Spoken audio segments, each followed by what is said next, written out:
மறுதளிப்பேன் என்று அறிந்தும் அழைத்தவர் அருகில் உண்டு.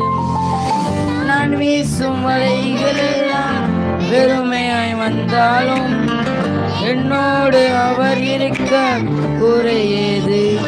புயல் அடித்தாலும் அலை அடித்தாலும் என் துதிகள் ஓயாது. கரை தெரியாமல் கண் அலைந்தாலும் என் துதிகள் ஓயாது. நம்பிக்கை அவமானாலும் என் துதிகள் ஓயாது.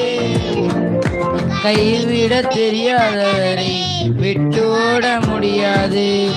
உண்மை விட்டு நம்புவதற்கு வேறு யாரும் கிடையாது.